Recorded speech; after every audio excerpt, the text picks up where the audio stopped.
पंडित जी रामायण कथा सुना रहे थे। लोग आते और आनंद विभोर होकर जाते।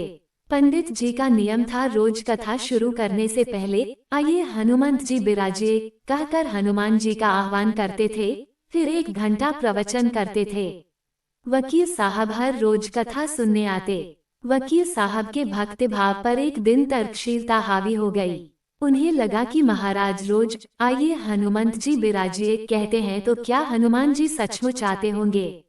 अतः वकील साहब ने पंडित जी से पूछ ही डाला, महाराज जी आप रामायण की कथा बहुत अच्छी कहते हैं, हमें बड़ा रस आता है, परंतु आप जो गद्दी प्रतिदिन हनुमान जी को देते हैं उस पर क्या हनुमान जी सचमुच विराजते हैं। पंडित जी ने कहा, हाँ यह मेरा व्यक्तिगत विश्वास है कि रामकथा हो रही हो तो हनुमान जी अवश्य पधारते हैं। वकील ने कहा, महाराज ऐसे बात नहीं बनेगी, हनुमान जी यहाँ आते हैं इसका कोई सबूत दीजिए। आपको साबित करके दिखाना चाहिए कि हनुमान जी आपकी कथा सुनने आते हैं। महाराज जी ने बहुत समझाया कि भैया आस्था को किसी सबूत की कसौटी पर नहीं कसना चाहिए, ये तो भक्त और भगवान के बीच का प्रेम रस है, व्यक्तिगत श्रद्धा का विषय है। आप कहो तो मैं प्रवचन करना बंद कर दूं या आप कथा में आना छोड़ दो। लेकिन वकील नहीं माना, वो कहता ही रहा कि आप कई दिनों से दावा करते आ रहे हैं, ये बात और स्थानों पर भी कहते होंगे, इसलिए महाराज आपको तो साबित करना होगा कि हनुमान जी कथा सुनने आते हैं। इस तरह दोनों के बीच वाद विवाद होता रहा। मौखिक संघर्ष बढ़ता चला गया। हारकर पंडित जी महाराज ने कहा, हनुमान जी हैं या नहीं उसका सबूत कल दिलाऊंगा। कल कथा शुरू हो तब प्रयोग करूंगा। जिस गद्दी पर मैं हनुमान जी को विराजित होने को कहता हूँ आप उस गद्दी को आज अपने घर ले जाना।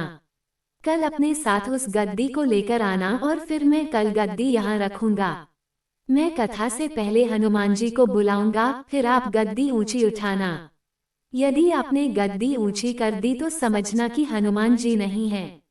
वकील इस कसौटी के लिए तैयार हो गया। पंडित जी ने कहा, हम दोनों में से जो पराजित होगा वह क्या करेगा, इसका निर्णय भी कर लें। ये तो सत्य की परीक्षा है। वकील ने कहा, मैं गद्दी ऊंची ना कर सका तो वकालत छोड़कर आपसे दीक्षा ले लूंगा। आप पराजित हो गए तो क्या करोगे। पंडित जी ने कहा, मैं कथावाचन छोड़कर आपके ऑफिस का चपरासी बन जाऊंगा।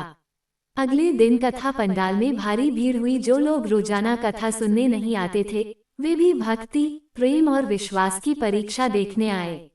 काफी भीड़ हो गई, पंडाल भर गया। श्रद्धा और विश्वास का प्रश्न जो था। पंडित जी महाराज और वकील साहब कथा पंडाल में पधारे। गद्दी रखी गई। पंडित जी ने सजल नेत्रों से मंगलाचरण किया और फिर बोले, आइए हनुमंत जी बिराजिए। ऐसा बोलते ही पंडित जी के नेत्र सजल हो उठे। मन ही मन पंडित जी बोले, प्रभु आज मेरा प्रश्न नहीं बल्कि रघुकुल रीति की परंपरा का सवाल है।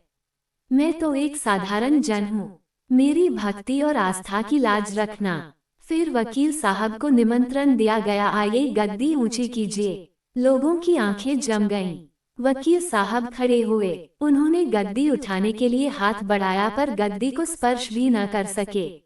जो भी कारण रहा, उन्होंने 3 बार हाथ बढ़ाया किंतु तीनों बार असफल रहे। पंडित जी देख रहे थे, गद्दी को पकड़ना तो दूर वकील साहब गद्दी को छू भी न सके।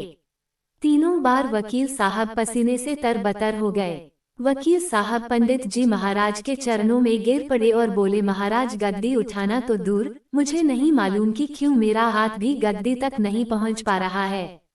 अतः मैं अपनी हार स्वीकार करता हूँ। कहते हैं कि श्रद्धा और भक्ति के साथ की गई आराधना में बहुत शक्ति होती है। मानो तो देव नहीं तो पत्थर। प्रभु की मूर्ति तो पाषाण की ही होती है, लेकिन भक्त के भाव से उसमें प्राण प्रतिष्ठा होती है तो प्रभु विराजते हैं। श्री राम जी की जय। हे नाथ, हे मेरे नाथ, आप कृपा के सागर है। फोल्डेड हैंड्स, जय बजरंग बली की।